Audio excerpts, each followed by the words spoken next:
There are two types of people in this world. One who opens a packet of biscuits, has one, and puts the rest back in the cupboard, and one who eats the whole packet in one go. Ladies and gentlemen, and variations thereupon, this is Modern Escapism.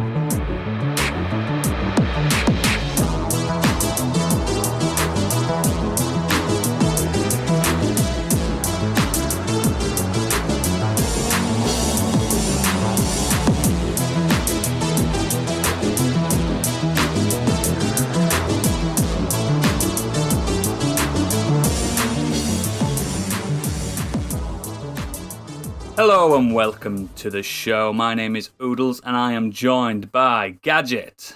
Hello. Biggie. Hello. And Stig. Hello. And this is it, guys. This is the big show, the biggest show of the year. But before we go into all of that, what you been up to, boys? We'll start with you, Gadget. Well, this week has been a week of writings and considerations and consternations.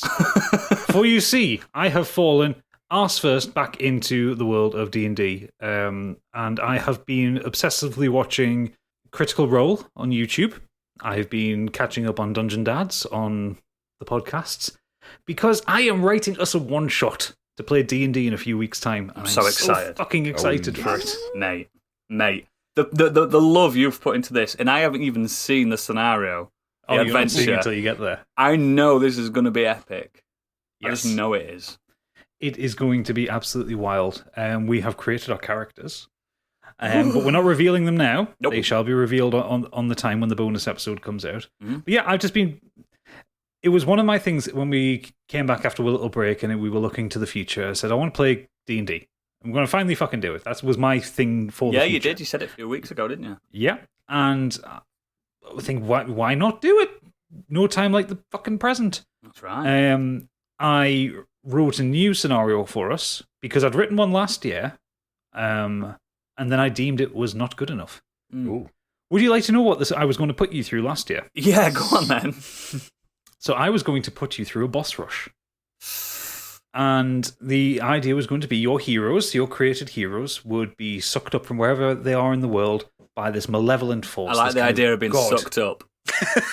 and you were going to be dumped in an arena, like a coliseum, and have this guy's dripping in avarice and gold, and all these thousands upon thousands of beings from across the multiverse staring down at you, and you would be made to fight for your freedom. Ooh. Oh boy!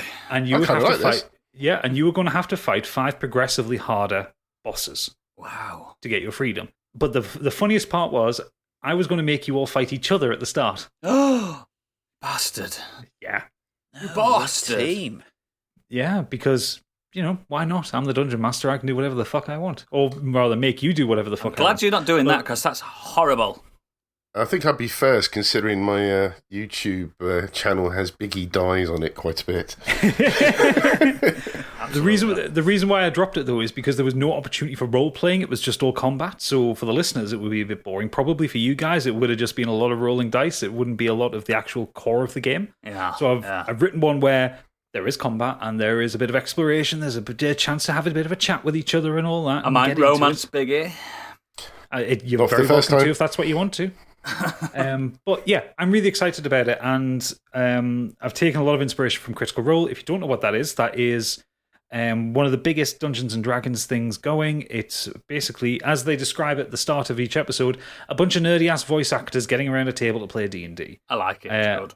It's hosted and run by Matt Mercer, who, if you're into video games, you'll know is the voice of McCree, and also did the voice McCree from Overwatch, and he did the voice for Leon in Resident Evil 6. Yes. And also one of the films.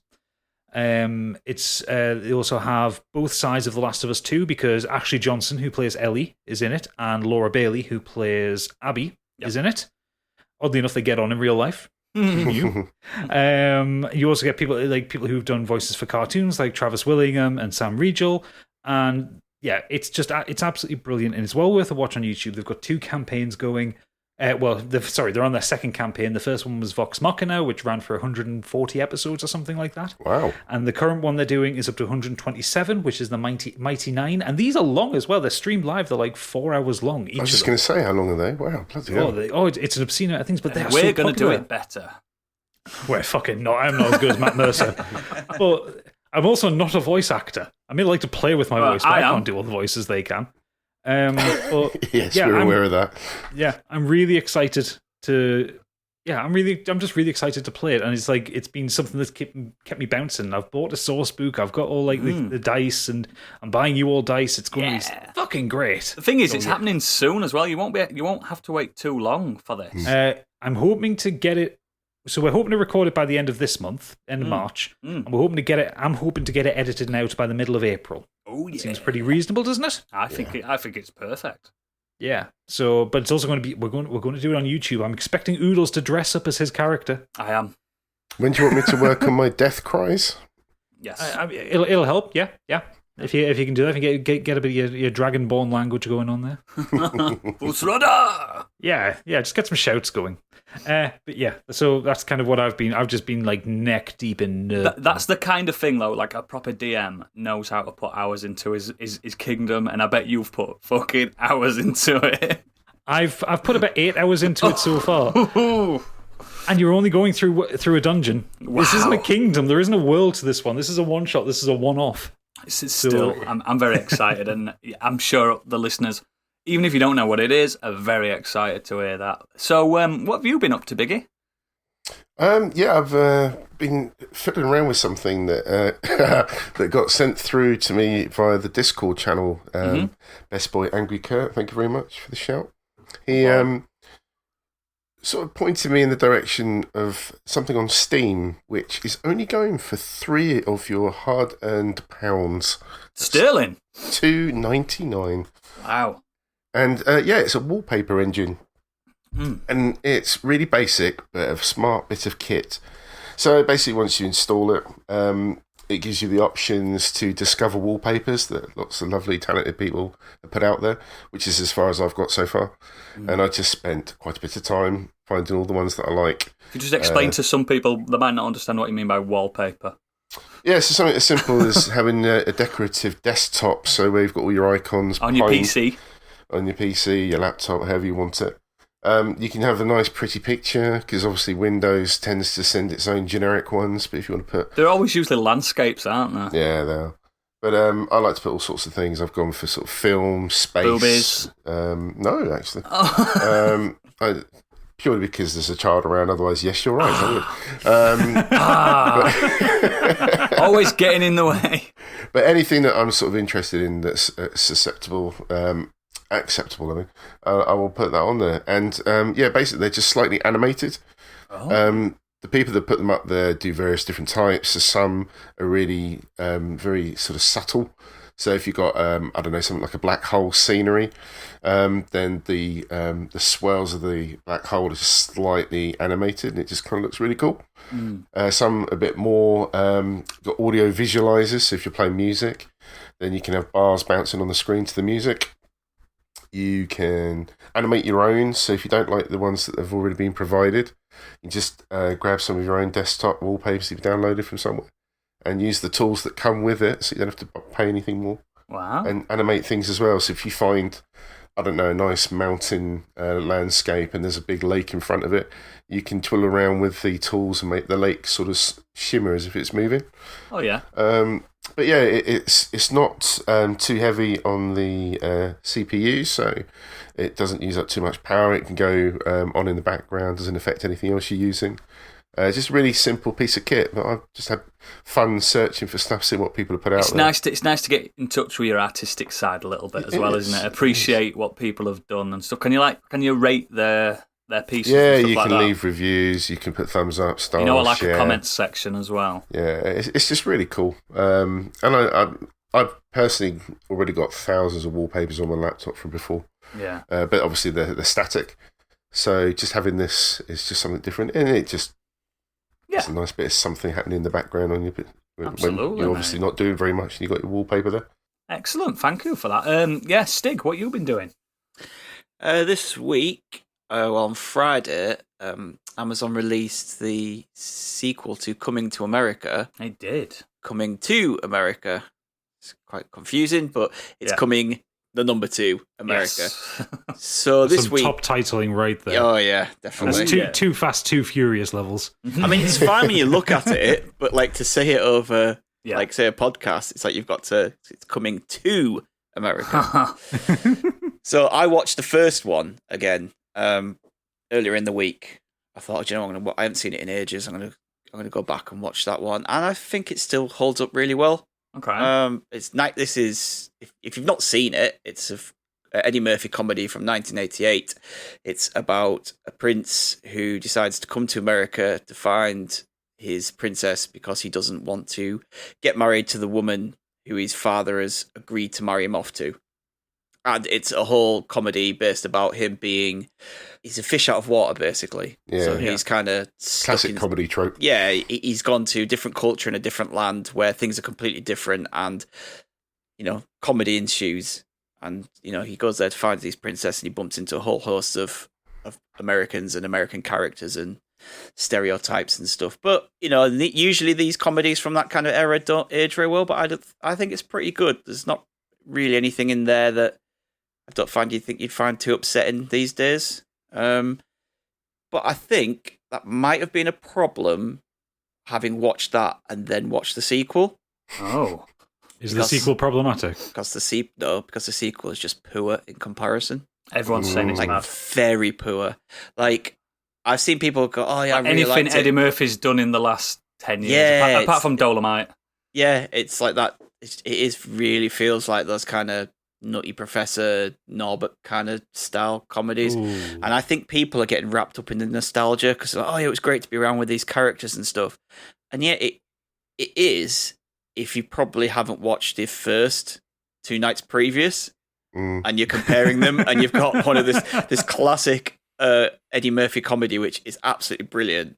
And then, when did you say it came out? In 84? 88. Like that. 88. So, I mean, that's like, how many years has it taken to 33. do the sequel? That's insane. Yeah. So the sequels come out 33 years later. And basically in the sequel, it's set up where Prince Akeem is now going to become the king because his father is dying, and his father's dying wish is... He basically tells him that he sired an heir while he was in America. Mm. When I found that out, I watched the first one, I was like, At what point does he do that? But they actually do it really well. And I was like, oh yeah, it could have been... You have to watch the film to know. It's like, yeah, it could have happened there, and that makes sense. So he has a son in America, and he goes back to America to bring him back to Zamunda. Now, the problem with this is they've tried to reverse the situation, so his son is now fish out of water in Zamunda rather than him being in America, and it just doesn't work as well at all.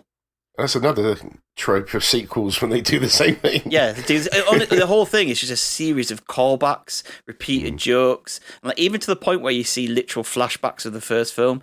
It's like, why? Like, this film is clearly made for fans of the first film, not for not for new people to discover. Really, why? If you're a fan of the first film, you don't need to see flashbacks. You don't need your memory jogging that this happened, that happened, this happened. Like, you know these things happened. You know what happened. You know the characters he bumped into. You know about the preacher and the barbershop men and all that kind of stuff. Like, So is the country that Eddie Murphy's character's from? It's not a real country. It's made up for the film. No. So, and because I haven't seen either of the Coming to America films, so I'm assuming that the comedy from the first one is, I have this strange custom in my country, you don't have it in yours, kind of thing. It's basically a better version of The Dictator. Right, okay, I got you. So, if the sequel is this kid coming from America to that country that doesn't exist, with all these strange customs, It's just another fish out of water tale. Yeah. Well, no, but where does the audience relate to that? Because the whole thing with fish out of water films that makes it funny is you think this person reacting strangely to a normal thing. That's where the funny is. Yeah. That's where the humor is. Whereas if you've just got someone normal going to another country and going, that's a bit weird, isn't it? Like, that's not funny. Yeah, no, that's the problem. I think at this point now, so this is 30 odd years later, he's now with his queen Lisa. It's the same actress. They got all the same actresses and actors back in that, which was quite good because a lot of the time in these sequels 30 years later, I got to pay the bills. Yeah, you end up with like just replacements, don't you? Is Rick Moranis in it? No, but he was never in the original. Come on. He's always in it. He might have been in a lot of 80s things. He's in the background. In fact, actually, there was only one white character in Coming to America. He were quite groundbreaking at the time. Yeah. Yes, it was. Yeah. But yeah, so now he's got 3 daughters, and the whole setup is his eldest daughter was like, "Oh, hang on, I've been training for my whole life for this. But he's got a this son guy's now. coming in, blah blah blah blah." Yeah. But yeah, it would have been much funnier, again, really, to just take the whole family out and take them to somewhere else. Yeah. Rather than like a Beverly Beverly Hillbillies type thing. Yeah, I just think it would have been funnier to have like the 3 girls go somewhere with him, and and obviously his queen is from America, so a lot of American customs she knows about, so she could have been there like kind of tutting in the background or whatnot. That this is McDonald's, blah blah blah, all that kind of thing. Well, actually, no, McDonald's because his dad owns McDowell's. Oh, McDowell's. McDowell's is not McDonald's. Remember? Yeah, I remember. I remember. That's a great joke. That basically his wife's dad owns a restaurant called McDowell's, which is exactly the same as McDonald's. But he's like, no. Our McFlurby is different to the McFlurry because the contents go on the bottom, not on the top. God almighty. But yeah, it does work it worked better in the 80s. Yeah. A lot of this stuff just worked better.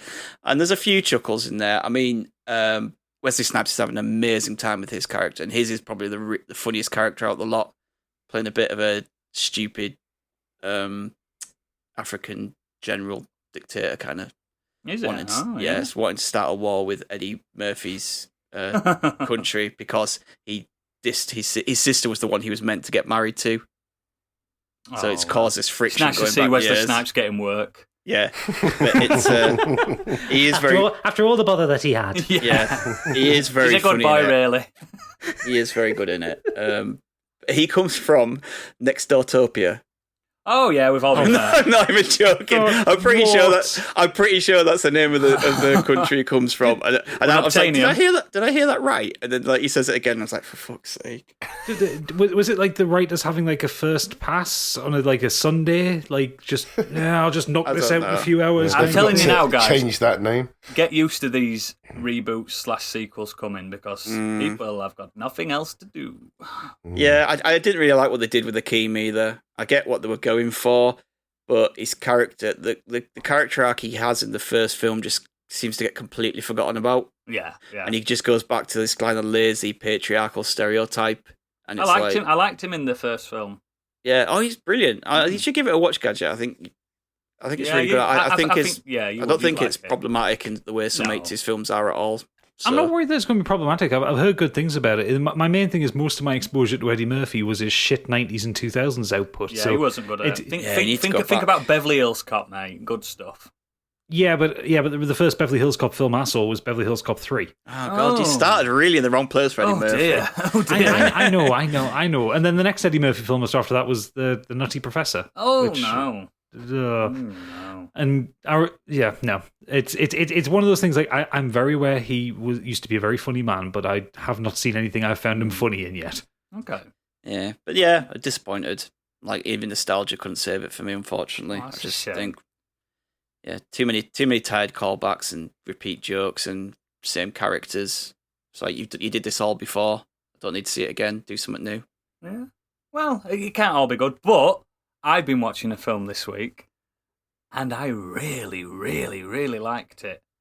It's a Wes Anderson film. And people that know me know I don't watch Wes Anderson films. You were saying they were all shit the other week. I was going to say that's really off type for you, Oodles. Yeah, because I've started nearly all of them and gone, oh God, this is just crap.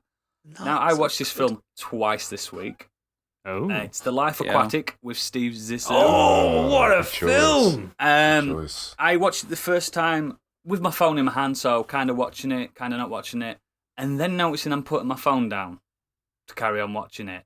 And then, that's very unlike you. Yeah, I finished it, and I watched it straight away again. Do you know what? This film is fucking incredible. I don't So even know good, if it's considered his best one. It's from It's 2005. actually not. It's not for me. It's not. Yeah, it's starring, if you don't know, it's starring Bill Murray, Owen Wilson, Angelica Houston, Kate Blanchett, Willem Dafoe, and Jeff Goldblum. So already, boom, that is a cast. And the basic premise is he's a documentarian, mainly sea life, and his friend gets killed by a legendary leopard shark or something like some kind of creepy, crazy shark, and it's a revenge story more than anything. Yeah. It's also a story about family as well, and how you can choose your own family kind of thing. But yeah, do you know what I really liked about it? And this is just not like me. I liked the music. Oh, the music, the soundtrack's in it. The fact that they've got the Portuguese guy playing Portuguese versions of David Bowie all the way through it just pricks my ears up. And the fact that they made the set of the boat like one dimensional, so you could see him walking through the boat and stuff like that. It was incredible. I think Bill Murray was absolutely. Oh, he was excellent in this. And I know you can have hits and misses with Bill Murray, especially later. Depends if you can be asked. Yeah, exactly. Yeah, but it's the kind of role that also it spoke to his can't be asked demeanor. Yeah, he did. Like he did. it's like he's smoking a spliff all the way through it. Yeah, like Steve Zissou is supposed to be he's done, he's checked out, he's just doing imagine it. Imagine if Attenborough couldn't be asked at 55 years old. That kind of thing. Yeah. It's just really good, and I know I'm not going to drag on about it because I know everyone's probably seen this, but it's made me think. Do you know what? Should I give Wes Anderson another chance? You should. What would you say? What should I watch next? Grand Budapest Hotel. That's what it popped up afterwards saying you should watch this. That's my favourite Wes Anderson film. Yeah, that one's brilliant. Or alternatively, Isle of Dogs. Isle of Dogs, amazing. I'm a big fan of the Fantastic Mr. Fox as well. I think that's really well done. Yeah, that's good. Okay, I'll go through them because this, and like it's rare that I've done this. Where do you know when you're just browsing, and we do this jobs for the listeners. We tell them what to watch, but no one tells me what to watch that much. So I was having a little browse on Disney Star, or whatever people are calling it, and it was just there, and I was like, oh, I like, because you've seen the image, haven't you, the poster where they're all in the submarine, and I just thought, you know what, fuck it, and I'm glad I did now. I really am glad. Admittedly, I mainly put it on to try and make me fall asleep the night I started watching it. And I woke up. I ended up going to sleep about 4 o'clock in the morning because I watched it twice. But yeah. Oh, please just next watch Grand Budapest. I will. It's one of my favourite films. I absolutely adore it. If it's anything like this, I'm in. I think Ralph Fiennes is just amazing in it. It's just. Well, the last time I watched Ralph Fiennes, he was eating paper on Red Dragon. So it's very different to that. Yeah, the dialogue in Grand Budapest Hotel. You need to put your phone down and pay attention because it rattles on so quickly. You should be doing that with all films. It's beautiful. Like the dialogue is amazing. It's so sharp and witty. Best use of the phrase "candy ass." All right. So yeah, that's what we've all been doing, guys, and I know you're all absolutely eager to get to the next feature, and Biggie's going to introduce that feature for you, the main feature. The modern world has seen many debates. The scale and makeup of the universe, the comparative analysis of democracy and totalitarianism, the theory of evolution. Today, the four of us have taken the brave step of tackling, quite simply, the greatest debate of them all. Britain's best biscuit. Welcome to the Biscuit Royale. It's time to eat the biscuits. Thank you very much for that, Bigger. That was beautiful. So yes, we're doing it. This is our British biscuit off, basically. We basically Biscoff. This is the biggest podcast of the year in all podcastdom. So we're ripping off the computer game shows Gotti show that they do, which they probably ripped off something else. But in homage, we're going to do it with biscuits, guys. So if you don't know, Gadget can explain to them the format that we are going to go. Being as you are the man with the hat. Yes. So we have all picked 4 biscuits. All 16 biscuits have been put into a hat, and we're going to draw them out one by one to go head to head with each other.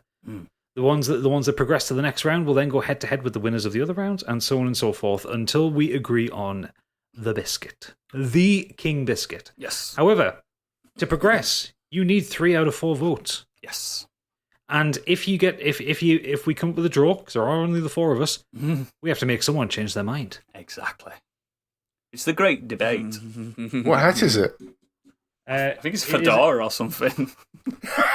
It's a really cheap baseball cap that I got from Primark like 4 years ago. Fantastic. I'm surprised it still exists then and not just disintegrated. I mean, it's the most uncomfortable hat I own.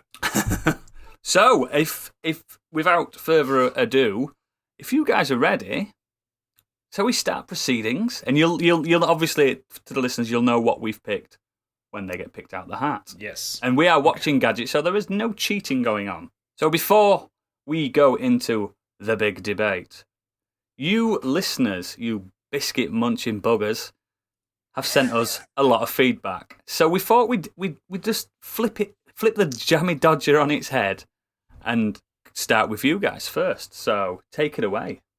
Okay, well, we had a lot on this one. People were very interested in this one. This has piqued the curiosity of the nation. It has. We'll start straight in here with Deadbeat Punk. He says, milk chocolate digestive. Just saved you a recording. You're welcome. Great taste. It's a good one. Yeah, Dan, a tree smurf, comes in with an important question. Is a Jaffa cake a biscuit? It I definitely say isn't. no, No. but if they are, then very high up on the list. Favorite now has to be a Choco Liebniz. Yep. That chocolate to biscuit ratio is perfect. Yep. It's even more chocolate than biscuit. Biscoff are also great, but they're too mainstream now. Yeah. Yes, the modern escapism rules did dictate that a Jaffa cake is a cake. Because if you leave Not it just out, it us, goes I mean stale. the government. It is Yeah, a the cake. government said that. It's Yeah. officially a cake. Yeah. It is. Mus FX said, fairly certain Jaffa cakes won some sort of ruling that defines them as a cake under UK law. Yep. I heard they baked a giant Jaffa cake to prove they were cakes and not biscuits. Even if they'd lost that case, they're still Yes, cakes. that's exactly it. It goes stale. Even my brother tried to say Jaffa cakes, and I was like, no, a Jaffa cake is a cake. He's now been kicked out of your family, hasn't he? Yeah, he's gone. Because it goes hard, whereas biscuits go soft when they're stale. Boom! I mean, it's in the name as well. Yeah, It's the clue is in the title. cake. Cake of orange. Pete Beckett says, shortbread is an absolute winner, especially those M&S tins you can buy around Christmas time. Oh, yeah. Shortbread. I like you, Pete. You're a good man. Yeah, that's good.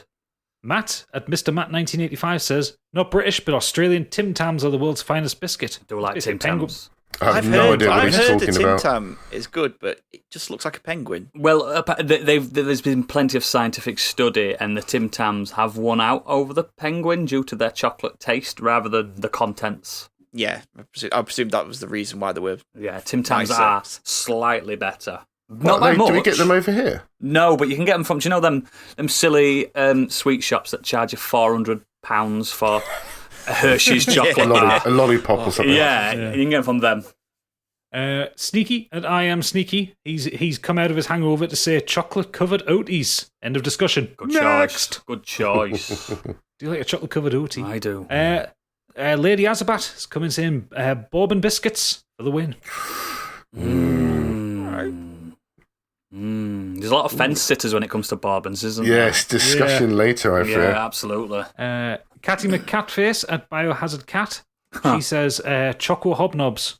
Strong choice. Big. Definitely. Almost the tank of the biscuit world. Almost. Monk's boy, friend of the show, enemy of oodles. Yep. He's come in saying Garibaldi. Need I say more? I'm surprised he didn't say anything banana flavoured. I had to look at what Garibaldi was when I saw it. I was like, oh yeah, okay, I know what he means. Oh, now. you didn't know they were called Garibaldi? No. But They I are used to like- delicious. I used to like them. Yeah. Ben at X-Men Blaster X came in with, I've tasted biscuits far and wide, but nothing is ever quite so consistently good as the humble custard cream. Yeah, my daughter is all over these. At the moment. Yeah, custard cream's another fence sitter for a lot of people. I like a custard cream, but if it's I the last one that ever gets touched at work. So Yeah, I prefer an orange custard cream. Rare nowadays, but very nice. I did a rhubarb and rhubarb and custard They flavoured did. one, did They they? did, Oh, yeah. they were good. John Cheetham has popped up saying chocolate digestive, unbeatable.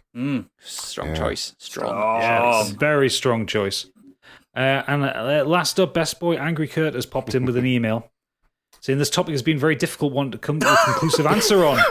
He's been very proactive in our Discord about this. Kurt has been doing the research. Kurt has been doing the research. He's been checking in with us on what constitutes a biscuit for us. It's been amazing. We love I can imagine him sat there writing the email with like 4 different packets of biscuits next to him, with his hand on his chin going, If anyone's going to appeal the outcome, it's going to be him. Absolutely. But after much thought, I've settled on the Humble Gold Bar. It's not the one I would have most often, as I would need to be in the mood for it. But when I am, it hits the spot like nothing else. I think it's because I love that Caramac coating, which you only get in a Caramac bar, whereas other biscuits include elements that you can find in lots of other chocolate bars or biscuits. This is a very good shout. I totally agree with that. Yeah. But his most commonly eaten biscuit is the Humble Oreo. Yeah. No, I don't Oreo. Good boy. Love Oreos. I'm not a fan of them, actually. Grow up, Iggy. And Biggie blocks you for that one now. Calls you out on Twitter. So that is what everyone has thought. Thank you. So far, this is the feedback that we've had on this one. It's been heated discussion in the Discord. Wars have been declared. But now the true war is about to start. And they do say, can love bloom on the battlefield? And probably not in this case. I don't think it can. So let's start proceedings. You've all been waiting with bated breath. Let's do it. Yes. Get your hat out. Okay, Let's I've got go. the hats. Biscuit Round 1. Royale. So, the first biscuit is... What have we got here?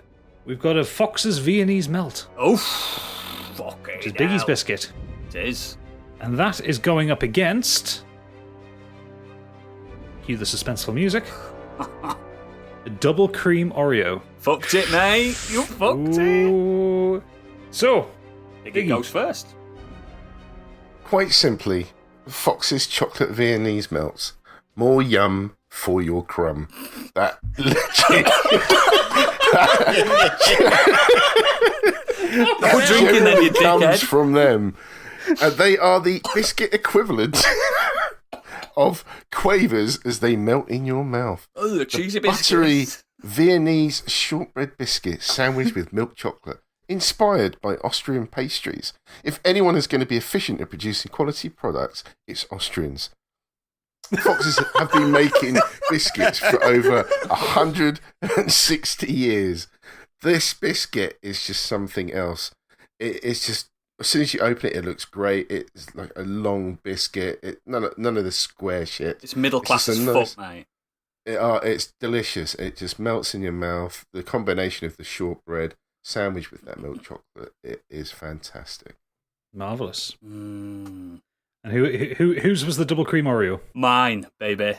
Oh, come on, the noodles. A new behemoth in the British biscuit titanomy.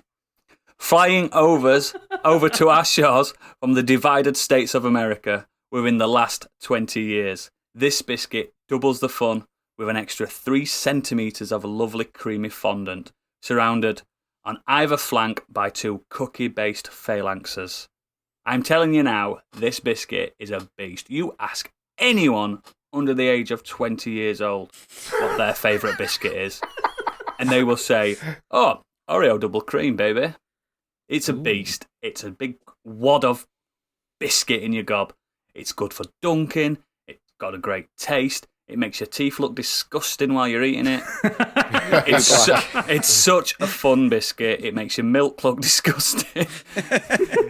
But Fine, I'm not so sure. it's all about fun, isn't it, when it comes to biscuits? And the fact that it's like a toy as well. You can twist one of the tops off, dunk that little bit in the milk, pop it back on. You can scrape the double cream off with your teeth and have creamy teeth. It's just, Oh, fucking hell, who's this? it's incredible.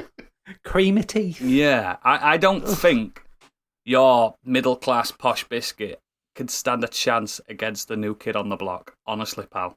You may as well bow out now. So it's down to me and Stig then to decide who we're voting for on this one, because they're naturally going to vote for their own. Mm-hmm. So, Stig, do you have any thoughts? Oreo. Wow. See, you know what I mean? Straight away, bang. I'm sorry, Biggie, but he's down with Oreos youth are one culture. of my favourite biscuits, and a double cream is even better. It's than so good, a isn't it, single mate? layer one. And I mean, I do love I'm so your choice, disappointed. but You know what I mean? When you're twisting it about Absolutely and love- playing with it. yeah, and or just, not even that. You can like twist. You could twist two apart and make Yeah. a quad Oreo. Oh yes, It's like a transformer. It's a biscuit Yeah. in disguise. And he's right. Young kids love them. My kids absolutely adore Oreos. Yeah. Come Why are on. your children some proper toys? Biscuits are to be eaten, not to be played with. No, man. So- no, man. For me, I am also going to have to go Oreo as well. Simply because I've never had a Viennese melt. I've had a Viennese swirl. It's because you're a working class man. I'm northern. That's what. Does that automatically make me working class? Does it? Correct. Oh God. But yeah. So unfortunately, I'm very sorry, but by order of default, I'm going to have to go with the Oreo. Bye, Biggie. Gadget, you do realise that when your next shopping trip, you buy a packet of this, and you're going to suddenly realise the mistake you originally made. No, double cream Oreo, mate. It's a beast. It's a beast. Okay, so the first one through to the quarterfinals is double cream Oreo. Thank you, Britain.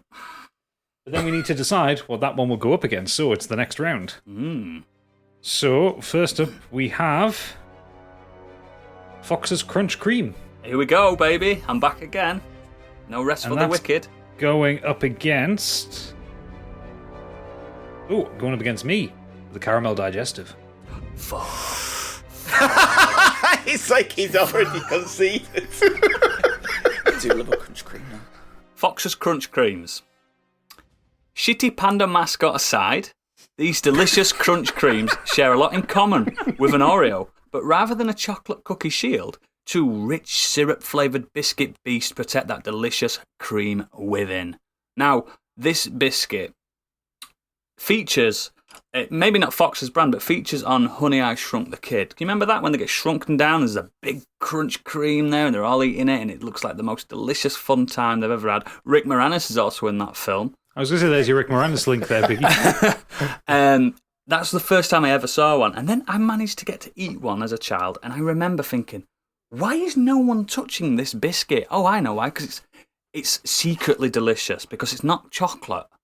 And kids always go to chocolate. You know what kids, when they see chocolate, it's like the green light. Go, get that chocolate. But I had a bit more of a sophisticated palate. I saw these crunch creams. And I thought, do you know what? I love that syrupy goodness. Bang it in your mouth. Boom. You can also play with it like you can with an Oreo. You know, I'm a fan of playing with biscuits. Yeah, it sounds like such fun. But it's just a really great taste. And like I say, nice and chunky. I like a big chunky biscuit. So there you go. Follow that. Okay. Well, the Caramel Digestive. Now, a lot of people in the world will talk about the chocolate digestive is the greatest biscuit in the world. John Cheetham pointed that out in the feedback there. The thing is, the Caramel Digestive, it's a chocolate digestive with more. Because hiding under that silky smooth chocolate and above that nice crunchy crumbly biscuit is a secretive layer Sugar. of sugar in caramel form. And it takes it just to the next level because when you dunk one of those bad boys into your cup of tea, your cup of coffee, that heat transfers in. You know you get your melty chocolate. You also get a little bit of melty caramel as well. It's absolutely beautiful. Dances on your tongue. It might be the greatest biscuit in the world, and I will hear no words against it. It is sublime because it takes the already greatest biscuit in the world and elevates it. Oh, can I vote for his as well? You'd have to vote for your own. Jesus, I don't think you can go against that with what I've got. Mine was more of a substitute, but I still think the Fox's Crunch Cream's good, but it's no double stuffed Oreo. It's Yeah, but that was one of my choices that I was thinking about. I do like it, and I am going to stick to my guns them. and vote for my own. Don't get me wrong, but the only negative I've got with I mine won't is bother, I'm going for the caramel digestive. the only negative I've got with mine is that shitty panda from the adverts. Hey, it's Vinny's biscuits. Yeah, I remember that. Oh God, that was prick. dreadful. I Go with your heart, Stig. it's going into Your deadlock. stomach. It's going into deadlock Fuck. Wow, really? already. Yeah. Already. We're in Already. this fucking second round and we're already in deadlock. I do love the crunch cream. They are nice. I mean, don't get me wrong, They're I not like a crunch caramel cream. Digestive. Caramel Which digestive is just biscuit out of transcendent. our two would give you a heart attack first? It's got to be the caramel digestive, hasn't it? Is that a point in its favour or against it? This is what I mean. I don't know. Do you know How what? much fun is the chocolate digestive with caramel? No one cares. They want to eat it because it's nice.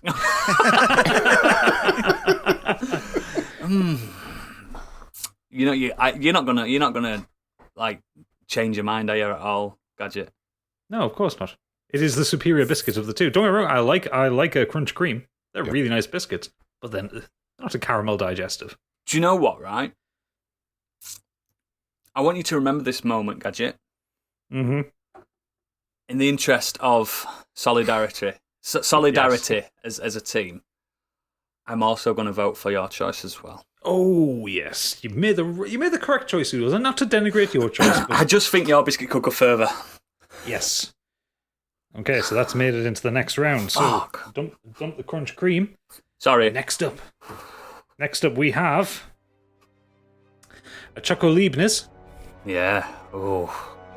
against. There's two of them there. Pick this one. Against a Tunnocks tea cake. Fuck. British classic. Fuck. Hey. Oh, that's a big Absolute choice. titans. Who's up first then? Me. The Choco Leibniz. Ooh. Now, this is a beautifully tasting crisp butter biscuit. Dating back to 1889, this biscuit is coated in a layer of sumptuous creamy chocolate and comes in a variety of flavours, from milk, dark, white and chocolate orange. But I'm here to represent the milk chocolate variety, for I think that is the best. The OG. There's a wonderful chocolate to biscuit ratio with these. It's technically, there's more chocolate than biscuit, because it has that beautiful overhang. And they're one of the more indulgent choices when it comes to biscuits. But there's nothing better than nibbling around that edge of the Leibniz, taking off that small overhang of chocolate before dipping the rest in your hot drink and letting that layer of delicious milk chocolate melt in your mouth as you bite into a crisp, sharp biscuit. I think I've got a chubby now, mate. Fucking woman. And that is why I love a Choco Leibniz. Ooh, it's a hell of a description. Who had Tunnocks tea cake then? Me. Oh, come on then, Biggie. Or rate So- for us. Tunnocks tea cakes. It's not even a cake. It's a biscuit. Everybody knows that. Yep. They're so clever, they can call it what they like. It's a perfect reminder of childhood treats with the same old recipe. Tunnocks tea cakes are not really cakes. These treats consist of a small round shortbread biscuit underneath a thick, soft, marshmallow-like heap, coated with a thin layer of milk chocolate. Oof! A simple but tasty substitute to a regular biscuit with your tea or coffee. These tea cakes are individually wrapped in a silver and red foil. They can even be used, if you want fun, as party bag fillers. The band Supergrass in 1994 visited the factory as their drummer Danny was a massive fan, and he kept a box behind every gig. Not cocaine, not Jack Daniels. It was a box of tea cakes. They were allegedly part of the rations for British soldiers during World War II due to the protective foil covering of each individual tea cake, proving to protect the chocolate, marshmallow and biscuity base. So even our soldiers that saved this country based on our British values took them over the line, over the wall, against a foreign country to win the war for us. Ladies and gentlemen, I give you Tunnocks tea cakes.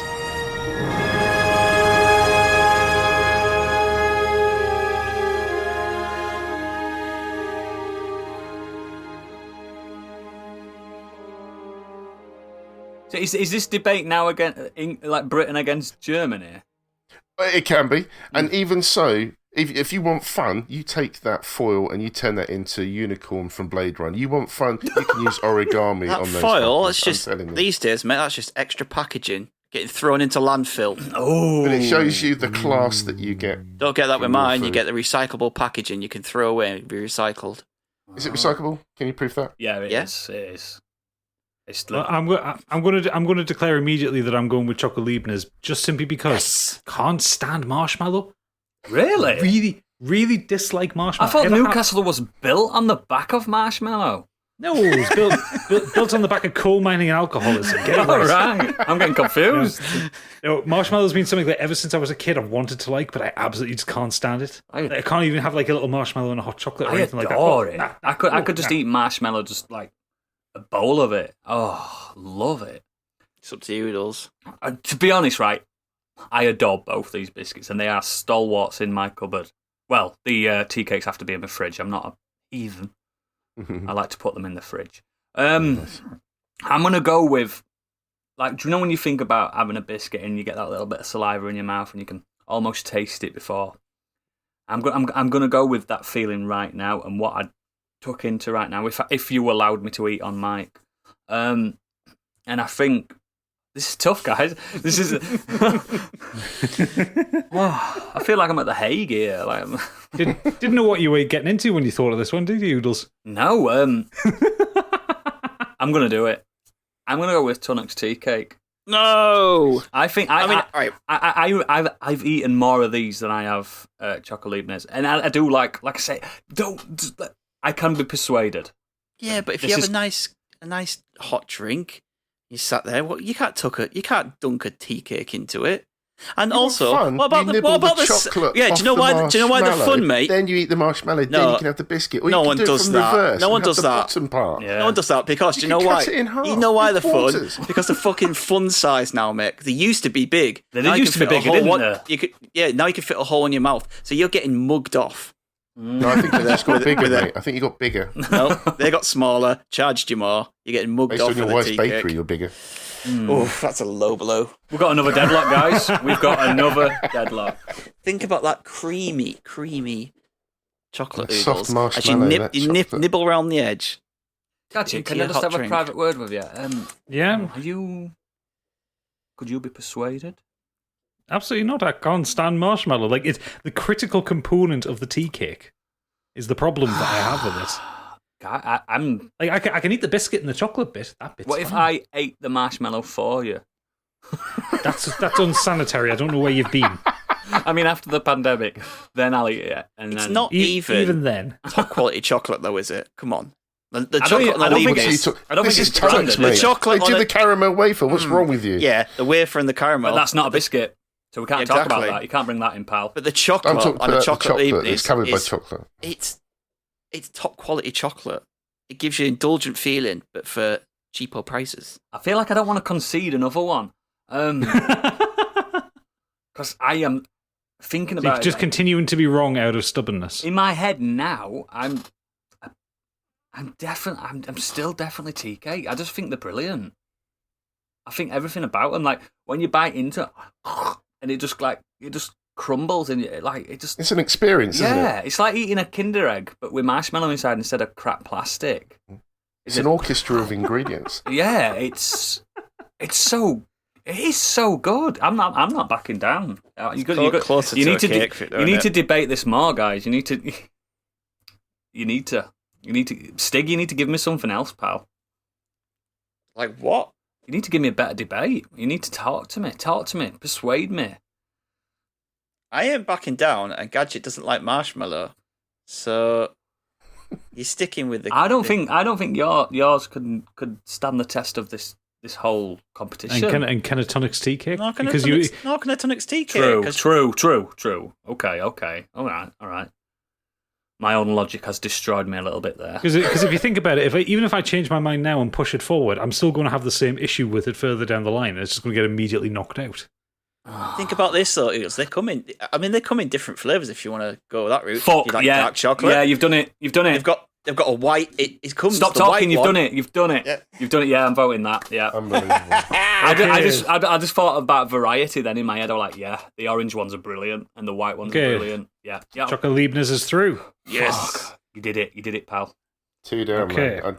You guys are going to regret this. Why do I'm sorry that they keep getting conceded. I'm remembering who my real friends are here. Oh god. Next one up and is they're one biscuits, to be fair. I feel a bit sick now. Next up, another one of mine, the humble bourbon. Bourbon, however you say it. Bourbon. Bourbon's a drink. I know. And that's going up against Fox's Jam and Cream. I was a fan of Fox's. They do produce a really top quality biscuit, though. Let's be They fair. are potentially the greatest biscuit makers around. So Bourbons, they are a humble biscuit. They're a classic biscuit. They are 2 slices of chocolate baked goodness with a chocolate fondant in between. They are a true workhorse of the biscuit genre. They are the working man's biscuit. They stay resilient when dunked in tea. They stay tasty when the packet's been in the cupboard for probably a little bit too long. They are just a pure, simple biscuit. Whereas a custard cream can sometimes be a little bit dull or a little bit unsatisfying to the palate. This one gives it just an extra little kind of boost of sweetness with the chocolate in there. And it is just perfect. It doesn't break, it doesn't crumble. It is just a simple, honest, working man's biscuit. Pure, isn't it? It's pure Yes. biscuit. Okay. All right. So Fox's jam and cream. What's better than a jammy dodger? Agreed. Oh, that's not hard. A jammy Agreed. dodger with vanilla cream. That's what. Yeah. This is an indulgent, melt in the mouth shortcake biscuit sandwiched with a classic vanilla cream, sweet raspberry jam. What is not to love about that? The ratio of biscuit to filling is perfect. Gives you a sense of decadence, but without being a posh biscuit. It's a simple biscuit. They're unique, but whilst also being delicious, and they just sit on the right side of sweet. So they're not too sweet, but they give you that nice sweet feeling. And that is it. Yeah. No more selling. Tell you what, boys, they were good descriptions. Like on one hand, you've got the cooler, sexier cousin to the custard cream, the bourbon cream, and on the other, you've got the way superior Jammy Dodger clone with vanilla cream.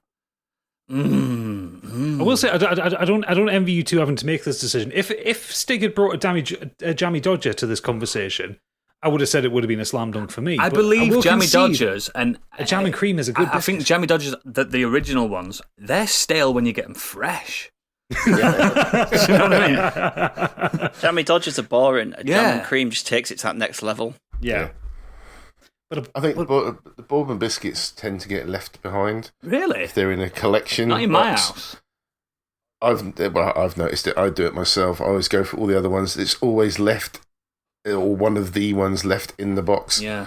I just think they're okay. Sometimes they're nice. Sometimes you just don't fancy it. I just think it's a real middling biscuit. Do you think it's a bit stock as a biscuit? It's like, no, it exists. Yeah. Oh. But the thing is, it's the simplicity, it's the classicness of it. It just exists. Like you know that even if it's not the most exciting biscuit in a box, you know you're going to have a good boring time. biscuit. It is. You know you're going to have a good time if you have one. Do you know what? Do you know not the really. bourbon biscuit? It's like in the public domain because anyone can make one, can't they? And still call it a bourbon. Oh yeah. What does everyone bourbon makes them. mean? I don't know. But you know what a jam and cream means. Yeah. Yes. The fucking smug smile on Stig's face. I think I'm going to have to go with my gut on this. And due to the fact that Oodles likes to party, I'm going to go with Stig. Yes. That's my vote. Biggie. Biggie. Yeah, it's like the biscuit version of a scone, so I'm having that. It's jammy and I cream. didn't even. Do you know what? I thought about that earlier. It is, isn't it? Add that- It is. It's Didn't like- even add that into my selling point, but you're right. You could have it for afternoon tea. You know what the thing is? I'm not mad because I do like a jam and cream. Yep.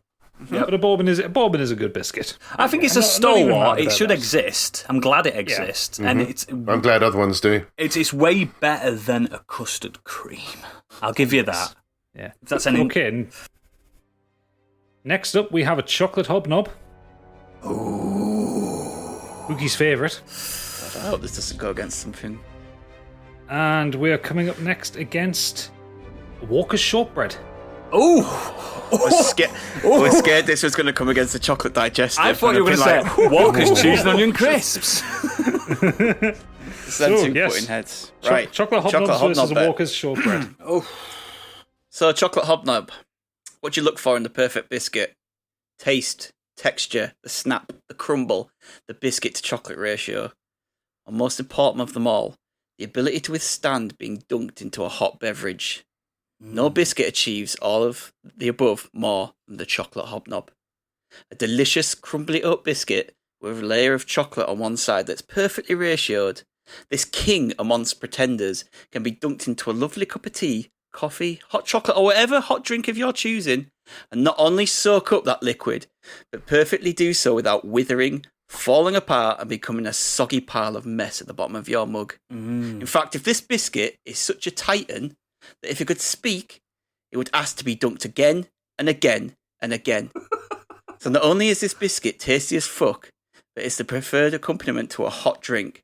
And if we're being honest, there's nothing better than eating a biscuit with a hot drink. It's as British as they come. I do Before we move on to the next one, I will say, Stig, I was following you up to the point where you started quoting Peter Kay. He's allowed to, he's northern. I do like the new tagline that they've got. Tasty as fuck. We're going to see that on billboards across Britain. Is it Peter Kate's fault? Honestly, I just thought... Peter Kay said chocolate hobnobs are the Navy SEAL of biscuits. Well, there you go. He's fine, Peter Kay's right on some things. He has to be right at least once. He has to be right at some times, yeah, and he was right about this one. So who had the Walker's shortbread? I did. Oh, come on then, Biggie. So, Walker's Pure Butter Shortbread. Established in Speyside since 1898 in the Scottish Highlands. It's pure butter shortbread. What more do you need? It's used in bakery for all sorts of things. It's not just being used as a biscuit. It's used for so many other things. Everyone recognises the red and black tartan packaging. It symbolised the greatness, the Scottishness of this biscuit, which is still part of the British Empire as we speak. As I've recorded. They have a royal warrant for the supply of shortbread and oatcakes by the motherfucking Queen. That's all you need. Enough said. Ooh. I speak no more. Ooh, this is a tough one for me because I adore both. Yeah, no, I really enjoy both. Oh. Also, really enjoying Biggie saying the motherfucking Queen. Her official title.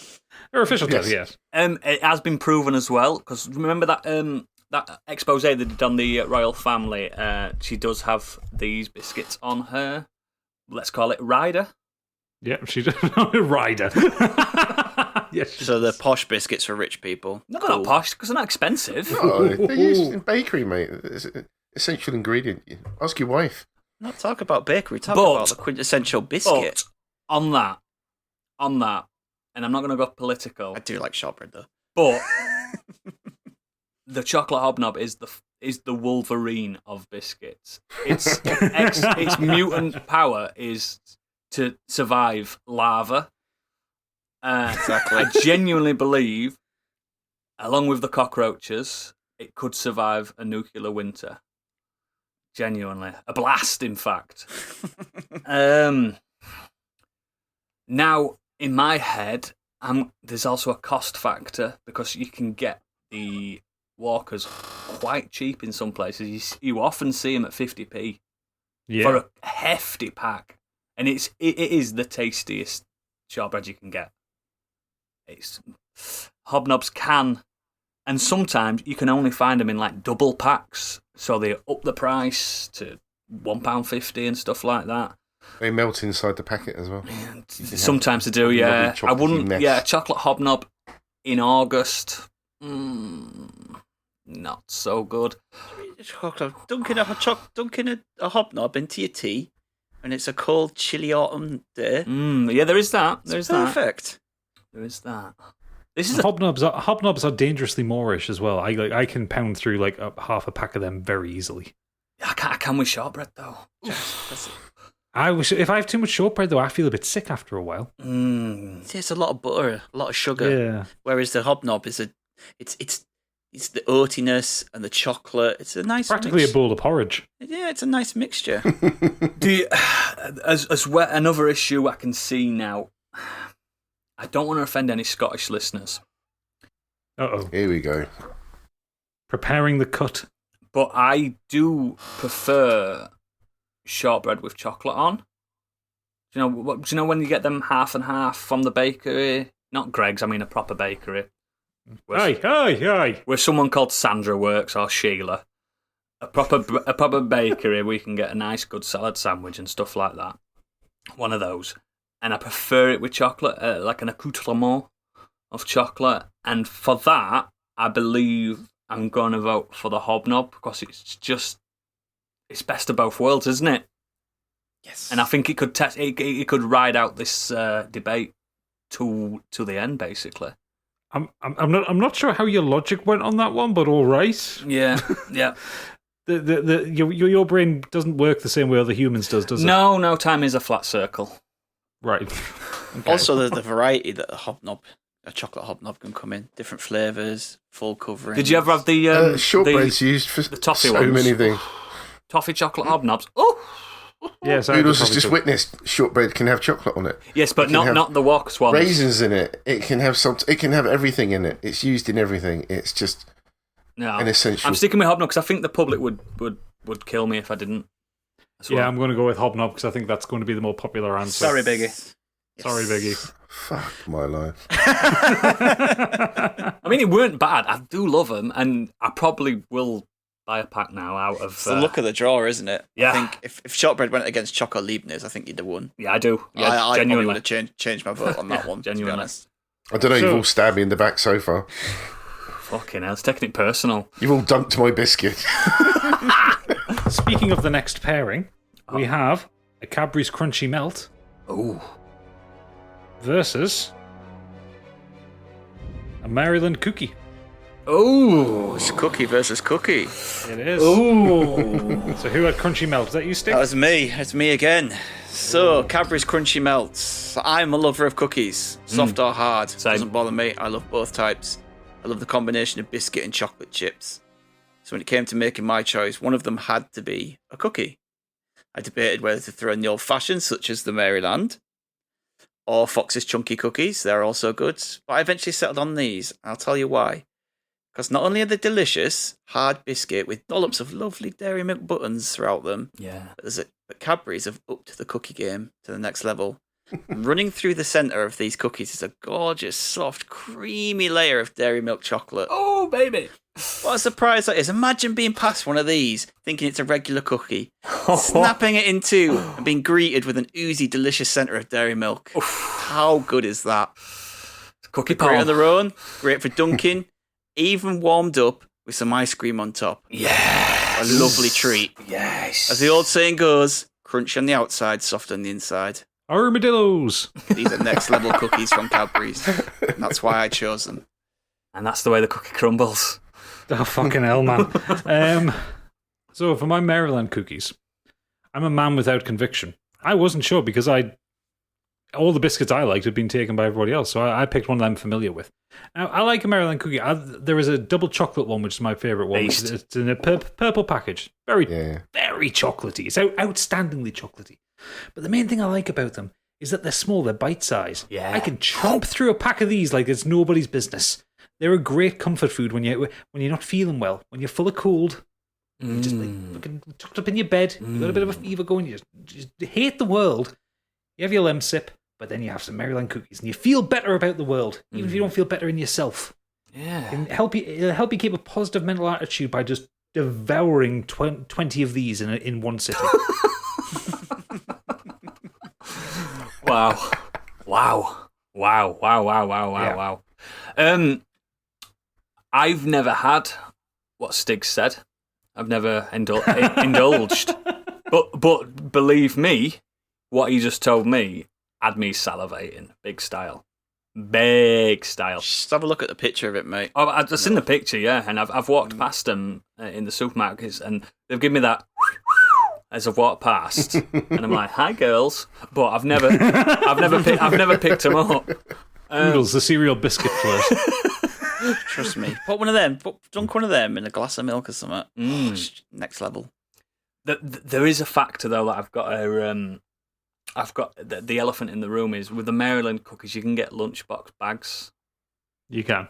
And those little mini ones, yeah, like crisps, and you can drink them fuckers. Get them in your gob. There's a sound effect that works well on podcasts. Yeah. Please don't screenshot what I just did either. I've got video.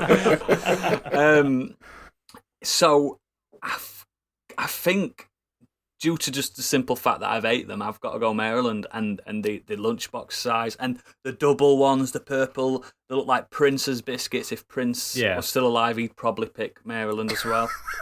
Probably. So I've got to There's go. like 2 calories a day. Yeah, I've got to go with them. Yeah, I mean, for me, in fact, I agree with what Oodles has said about the usefulness and the best part about Maryland cookies, but I'm with Stig on this one. Oh, fuck. That biscuit is next level. Blindsided. It's just something else. It's pales. The Maryland cookies just pales in comparison as a biscuit. Really? To that, I'm afraid. Yes, it does. Oh, wow. And I agree with Gadget. I agree with what Oodles says. I totally agree, but it's just David and Goliath. I never here. thought two cookies would go together. That a battle clash. I mean, it was inevitable the way the world is going these days. Yeah, This is World War III. It is. Oh wow. Because it's American-owned British company versus American company. Yeah. And recently they have, in my opinion, ruined Cadbury's chocolate. They have. But that's besides the point. We're not talking about the chocolate. We're talking about the biscuits here. Yeah. Oh. You see, it is a toss-up because I'm a man without conviction, and I don't eat Maryland cookies that often. I have had Crunchy Melts before; they are really nice, but I kind of feel like I should stick up for mine. Yeah. Like I can't be that much of a biscuit tart. No. I don't think I can change my mind though, guys, because I've just not had Stigs. I've not had them. I believe you. I believe absolutely everything. His face, you, the listeners can't see. His eyes lit up when he was talking about them, as if he's had them very recently. Crunchy Melts. Yeah. No, I just you just know they're good. How good they are. I just know how good they are. Yeah. How many did you get in a packet, roughly? I don't know actually. Sorry. But anyway, Is it one of those ones where you get like 8 or something like that? Yeah, because they're not for just shoveling in your mouth like a Maryland and feeling like awful at the end of it. like a horse just sat eating hay. I never feel awful about shoveling Maryland cookies into my mouth. It's peak existence. Ritual. Yeah, it's essential.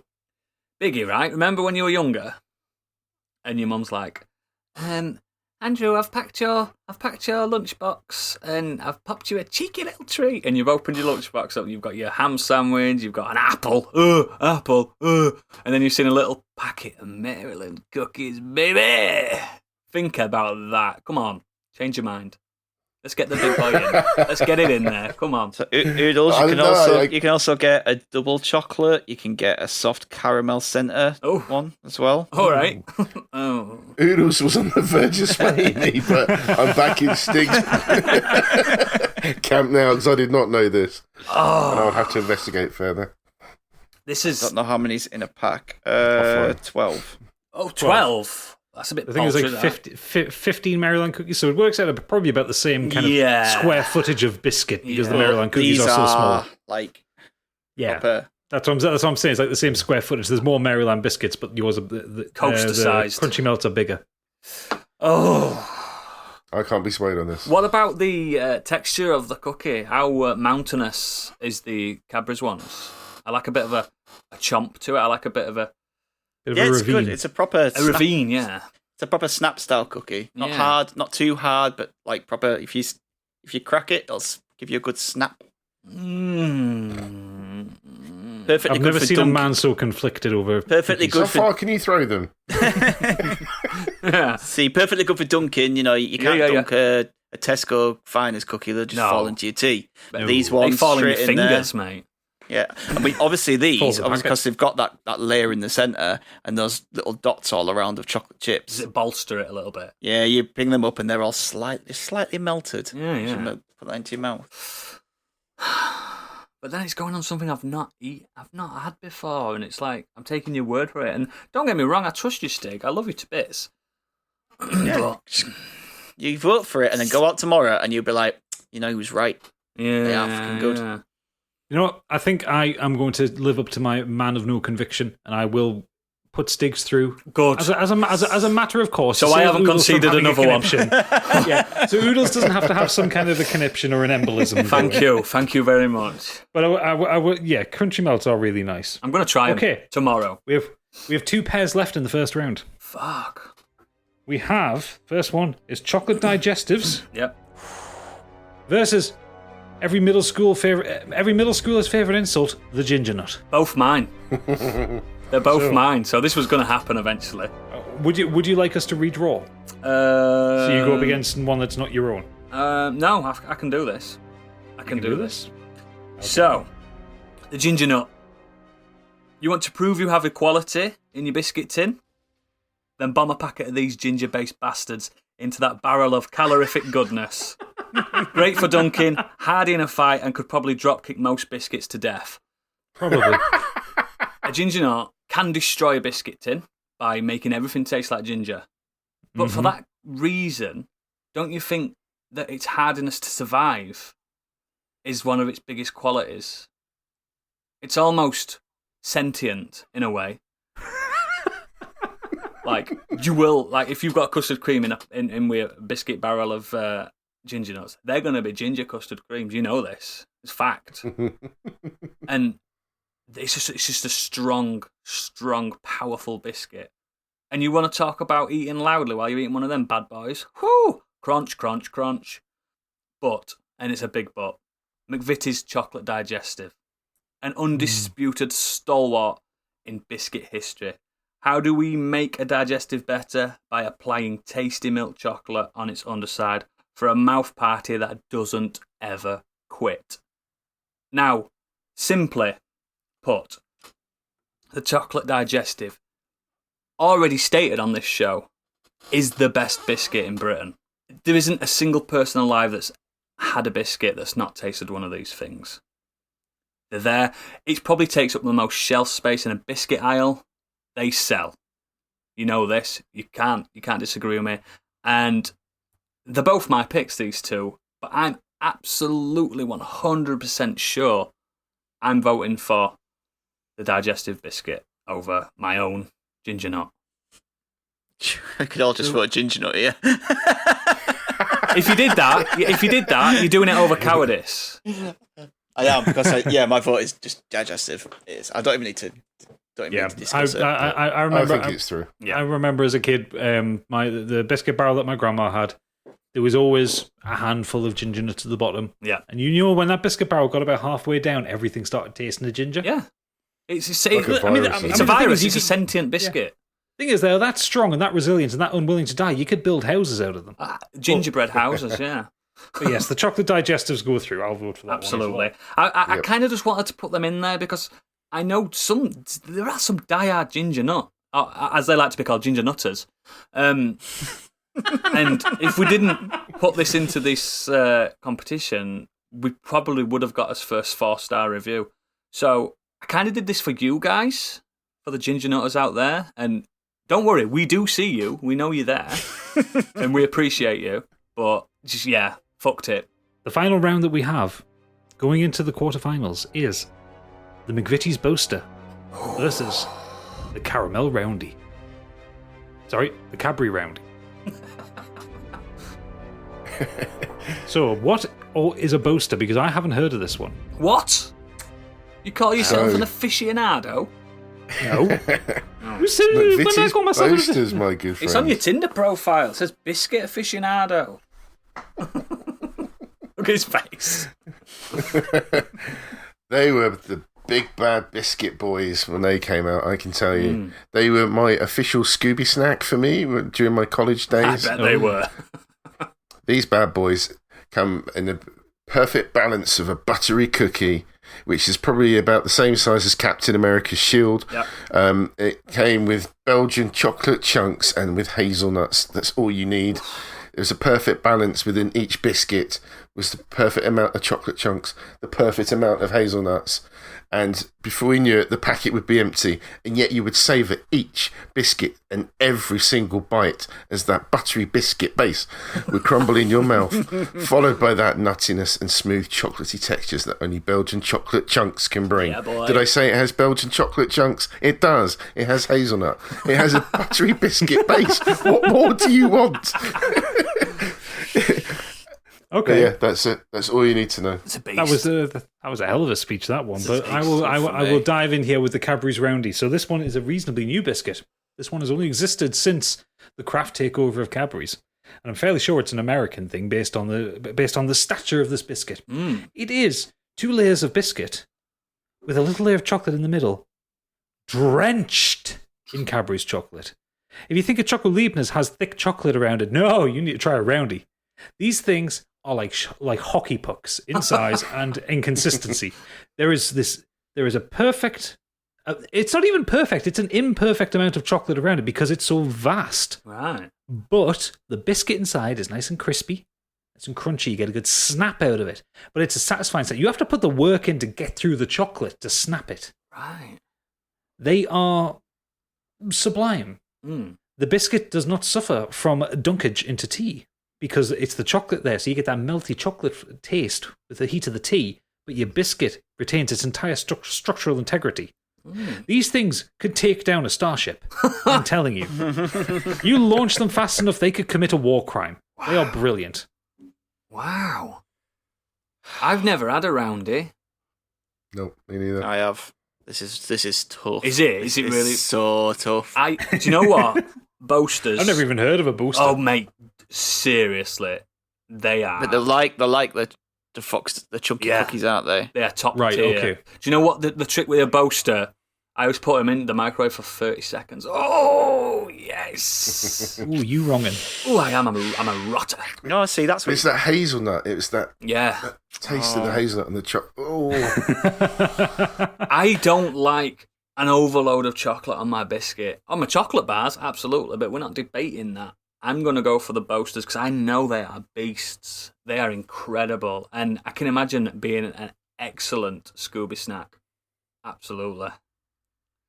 Yeah, that's my vote. You're getting it, Biggie. You're getting it, boy. thank you, sir. I don't know what to do. He's crying. You've openly said that you love cookies. But they're both excellent biscuits. I know. Let one of mine go through. Just one. And there is that. It's all I've got left in my Then pocket. Gadget conceded to me last round. Yeah, there is. Yeah, but there's other rounds. Don't worry about that. You could always repay him back. I think Posters has to go through. It's a beast. It's you see that on someone's dining table when you go for a cup of tea. That's what? Class. We have them and the chunky cookies at work when we have visitors into the board meeting. Yeah, exactly. It's they're impressive. They're the special biscuits that get put out. Ooh. And Yeah, after the everyone board goes for meeting, them. anything that's left is put in the kitchen, and I always snap them up. Yeah, it's class, isn't it? It's a sign of I hate quality. to do this, Gadget, because it's a really good biscuit. My mum buys roundies, and every time she gets one, I sneak them. I think I'm going to go with Biggie's choice. Boom. Does she listen to this? Does she now know this? It's fine, they're Stu. basically every time I go around, they're just like, "Are you in that biscuit tin again?" I was like, "That's because you buy all these biscuits." And they're like, "Oh, they're for the kids." I'm like, "Are they?" Telling you now, bollocks?" right? It's a fact. it's a British institution that mums have the best biscuits. I don't know what it is about them. They are great at getting biscuits. Yeah, mum certainly Well, does. the booster has gone through, so Excellent. Thank you. we've gone through all 16. We're down to 8 now. We're in the quarterfinals. Things should get faster at this point. What we're going to do is we're going to just rattle through these as quickly as we can. We don't need to argue for them. We know what we like about these biscuits. We know which ones we prefer. We have also conceived there are ones that have got through that we like but would have preferred the other one, or vice versa. Yep. So, the way I've collated this is the winner of 1 and 2 have gone against each other, 3 and 4, 5 and 6. Yep. 7 and 8. So, the first quarterfinal is the caramel digestive versus the double cream Oreo. Oh, I know. Shit the bed. Yeah. This is easy for No. me. Right. As I've So said, naturally speaking, I'm going for the caramel digestive because that was my pick. That's 2. Oreo. Oh dear. Deadlock again. Out the blocks. can I just say this, Biggie? We've got another digestive in this competition. And how boring would it be to have 2 digestives in the final? It'd be boring, mate. Get rid of the caramel one. Come over to Team Oreo. Think of your little girl. She'd love to have an Oreo. Think of the kids, man. Can I just take you back to Gadget's actual speech for this? Do you actually not remember what he said? It's a milk digestive with caramel on top. Oh, sorry, In as the the middle. extra layer. Yeah. It's already bettered the other biscuit. So for me, the caramel How has one it? is What the- if you just wanted to watch the calories a little bit? Sometimes caramel. And why are Hello? you eating biscuits? Yeah, it's I'm true. not called. Yeah, if it, Skinny man. to be honest, if that was the case, Oodles, you'd just have a plain digestive. Yeah, that's true. Seriously though, double cream Oreos. Just Mate, Oreo. this- If you'd have just put normal Oreo in that, I would have Yeah, thought I mean- that's Oreos. The thing is, right, McDonald's haven't done caramel digestive McFlurry, have they? Well, no, because they don't want to pay McVitie's. True, but they also don't own Oreo. So But now, can you imagine the flurry with caramel it wouldn't chocolate work. digestive? It wouldn't work. To be honest, it it would. would float. It fucking would. The caramel Oh, with, God. with chocolate digestives crushed up in Yes, it. mate. Oh, yeah. If they're listening to Talking this yourself out of it podcast, here, Oodles. hi McDonald's, then yeah, they're going to snap that up. Come on, man. People are going to. No, People are I'm not screaming. swaying, mate. People are screaming at this. I'm not a fan of Oreos. I'm not a fan of Oreos. Thing is, a double I can't stuffed be swayed. a double stuffed Oreo is just it's just American decadence. It's just excessive. There's nothing wrong with a normal Oreo. Isn't caramel in a perfectly good digestive biscuit already? Yeah, Extra it's decadence. excessive. Yes, but that's British decadence. Oh, so we're getting to it's nationalism now, is Ah. it? He's showing his nationalistic head now. We are looking for Britain's best biscuit. This is, I know it's Britain's best biscuit, but bloody hell. Jesus Christ, man. I'm afraid. I'm sorry. I'm in Gadget's camp, and I cannot be swayed. Gadget. We could be at this for hours. That's it. Remember when I One of you two have to move. posted on that Discord saying, does anyone want to do a podcast with me? Oodles, do you remember when I posted in the Discord follow up saying, "Hey, I can edit this"? Shit!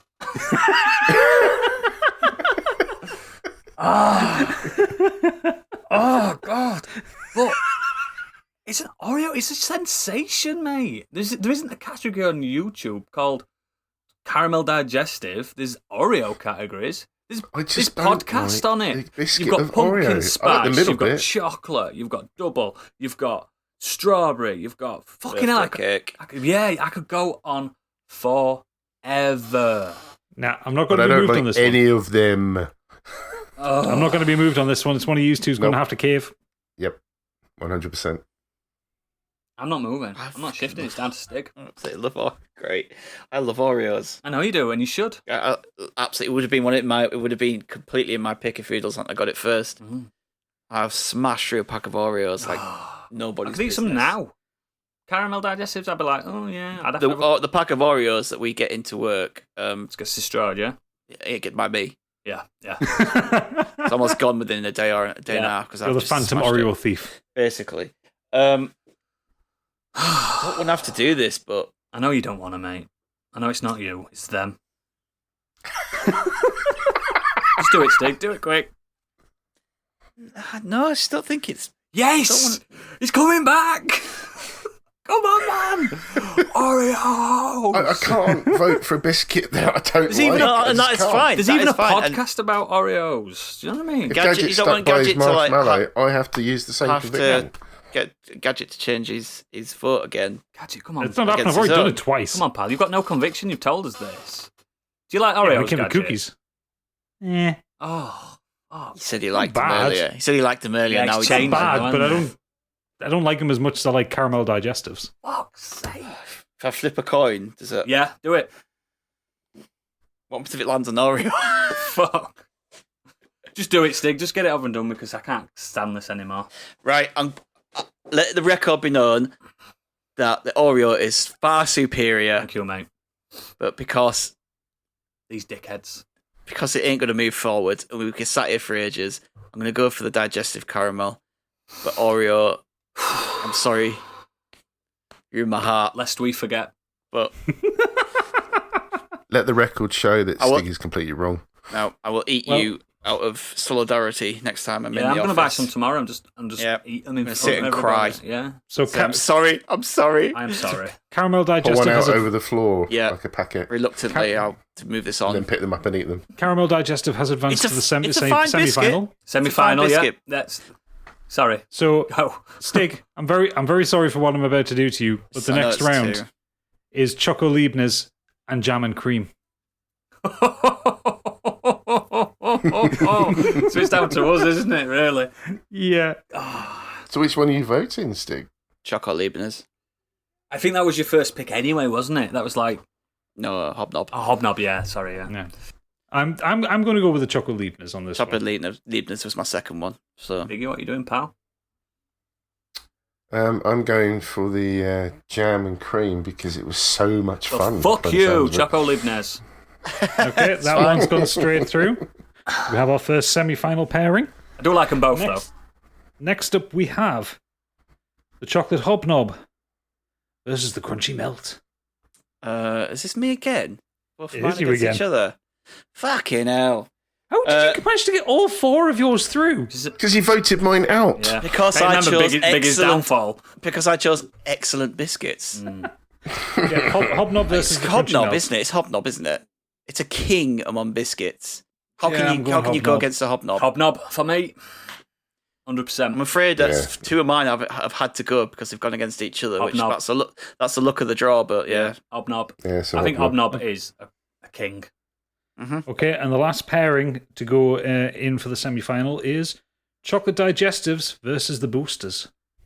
Chocolate digestives, come on, don't be ridiculous. Hang on, but you'd already said, according to your rules, that only one can make it through because we've got 2 digestives in there. Yeah. So we've already I voted the did camera say one through. You that. don't want another digestive I'm telling you now, in there, right? surely. If you Surely. don't vote for chocolate digestives, the OG, if you don't vote for that, there's going to be a witch. There's going to be a witch hunt out for they're you, good, pal. but they are a bit like standard, aren't they? When you think about it. Listeners, right? I'm trying, and I'm terrible at Those arguments and discussions. Belgium chunks. But chocolate digestives, I swear, it even fits in a cup of tea perfectly. You can't fit a boaster in without How breaking big are your it. teacups? No, you've got to bite a digestive, have it in half or bite a little bit off. You're thinking of the hobnob. If it was a real fight, Gadget, the you've boaster never would had fuck one. up that digestive. You know that for a fact. I'm going to vote tactically here because I want my digestive to win, so I'm going to vote for the booster. You prick. You're a prick. You're a walking, talking prick. Right, I am going to base this on because I like them both. If they were both sat in front of me on the Fuck side in off. the kitchen, which one would I pick up? And it's the boasters. Fuck It is. off. It is. I'm sorry, but big chunky Belgian bits of chocolate and the hazelnut and a nice big thick. There is listeners now Is an stopping their excellent cars choice, while Stig. they're listening to this, screeching to a halt and screaming to the wilderness, going, "No! You idiots! You maniacs!" As their packets of digestives smash against the windscreen, but the boaster will hit that windscreen, Put it through. go through it. A multi-car pile up. You've done this to Britain. And survive. You've ruined this. Okay, You've ruined this. we're into the serious business now. We're in the semi-finals. I'm gonna be sick. We have 4 biscuits left. We have the first semi-final, caramel digestive versus the chocolibnes. Well, I've got to stick to my guns. I've got to go for caramel digestives. That's 2 for me. Third for me. There's one. Hi, Smart. Choco Chocolibnes Libnes. is out, so we have our first finalist. Fuck me sideways. And the last semi-final is the chocolate hobnob versus the boaster. Fuck! Hellfire! Hop in the hobnob. He just referred to it as the king, Oodles. I am going with Hobnob. Hobnob. Got to be a chocolate hobnob. I'm not an idiot. Hobnob. Biggie? I'm obviously going to pick mine, although I completely agree with the chocolate. Yeah, I'm going Hobnob's the hobnob, better biscuit. Hobnob. This is wow. So in our final, Oh my god. we have decided down to the last 2. It is the caramel digestive versus the chocolate hobnob in the battle for Britain's favourite biscuit. My god. Oodles was not prepared for this. You can see, looking at him on the Zoom call, the man looks close Just to think death. about this. I always look Hobnob. close to death. I know you wanted your digestive to go through because you believe obviously digestive is so far superior. Yeah. Think about why Gadget voted it off. Out of malice, I'm I voting think. this tactically so mine can get to the final and win. I haven't played that game. I've just voted on the ones that I enjoyed. I believe you actually have had a lot of decorum in this, Stig, to be fair, mate. I vote on what I find Grace tastiest. almost. Mm-hmm. Oh, don't ask me first. Ask Biggie. Come on. I need to. Well, I'm hobnob. I need time to think. Oodles, I'm going to ask you first. No! I love hobnobs. Yeah, that's a good choice. I just like hearing the brain work there, Oodles. Oh my god. No. I can hear the dramatic music in my ears, even though it's not even here. You've bought a packet of biscuits. Yeah. You're unwrapping, you're tearing open here tab, and you're moving it around the top of the biscuits. You pop that biscuit open. And it's a hot chocolate hobnob. Am I gracefully tickling the biscuit, saying, "You're going to be my bitch"?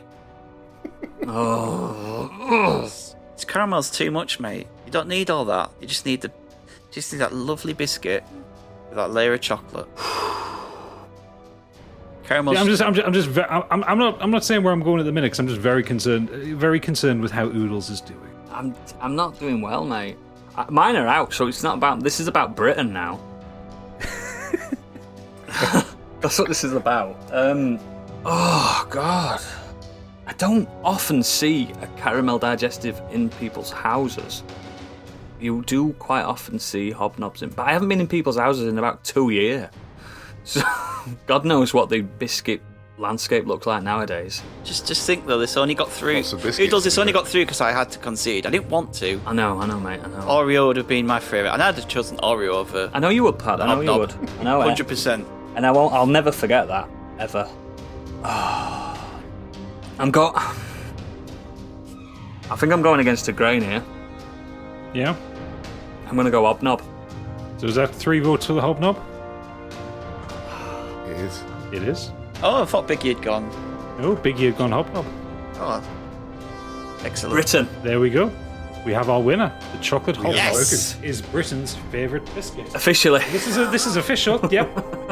The government have told us we can do this. This is legitimately a thing we can do. I think we're going to get a little bit of backlash on this, but I genuinely believe we have done the right thing here. I mean, it is almost slightly anticlimactic that it's not something more exotic, but it is a brilliant biscuit. Yeah. We are the land of... No, I don't think we've done... I think the issue is we might get a bit of shit for the digestive. Yeah, you should.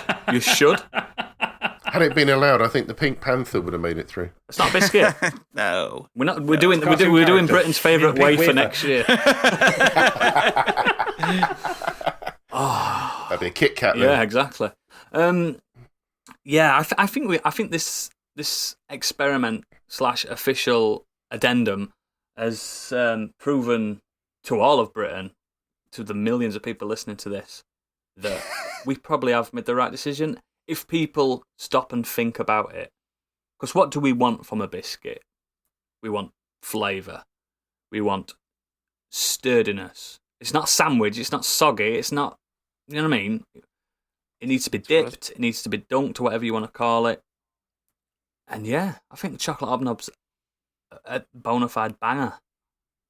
Yeah, it's a good choice. Absolutely. Yeah.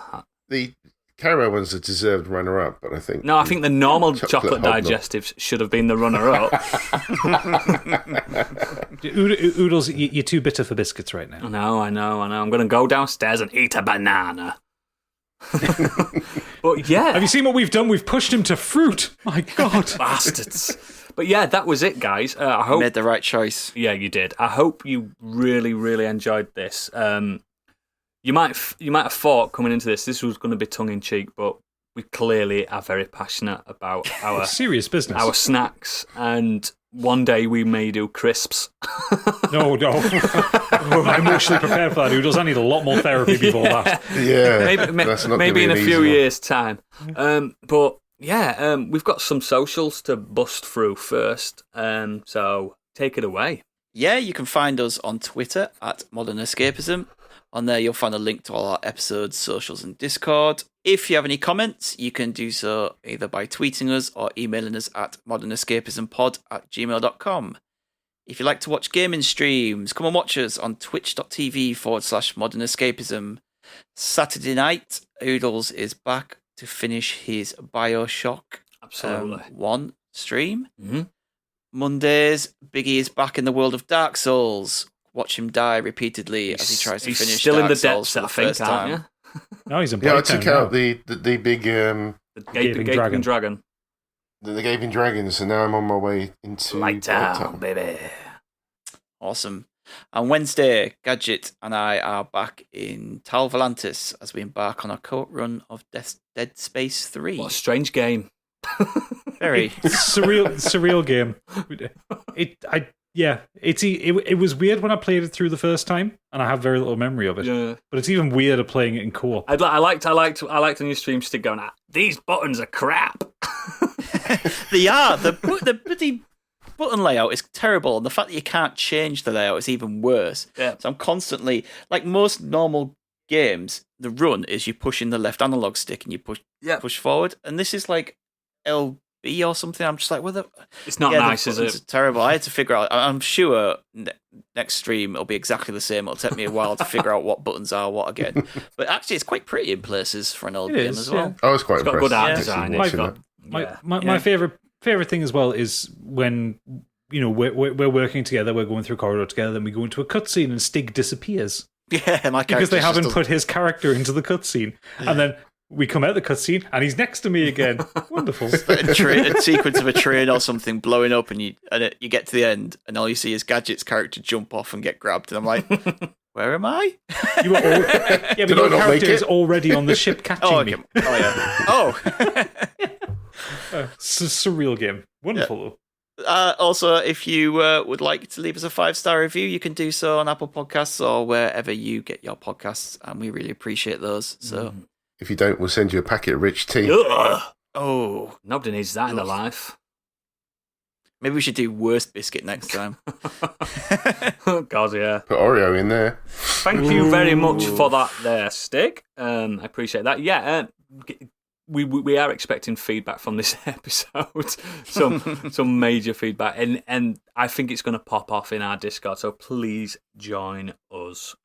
And that was a tasty episode, guys, and I thank you all for listening and indulging us 4 sad bastards in this. But we did it, guys. Britain's best biscuit officially is the chocolate hobnob.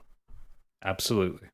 Absolutely. And we're going to leave you with Greg Wallace and John Turode with an ode to biscuit base. Good night. I like the base. I like the buttery biscuit base. I like the base, biscuit base. I like the buttery biscuit base. I like the base. I like the buttery base. I like the buttery biscuit base. I like the buttery base. I like the buttery base. Base knowledge. Crunchy base. Nutty base. Buttery biscuit base. Acid base. Smack around the face. I like the buttery biscuit base. Hard base. Soft base. Buttery biscuit base. I like the buttery base.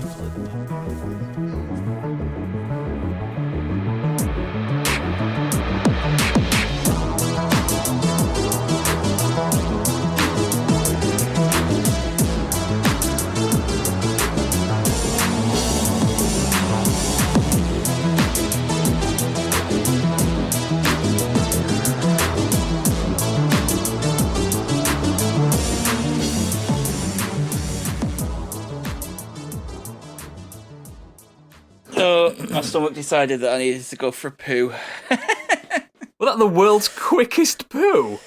I was going to say, you're a dad. Do you not do a dad poo? Take 15 minutes. I'd have been there till fucking 11. I blasted through it so we didn't have to, so we could get back to it. Seriously, what you've just done now, Stig, is the kind of poo I do at cinemas where you just go, and then you go, wipe, wash.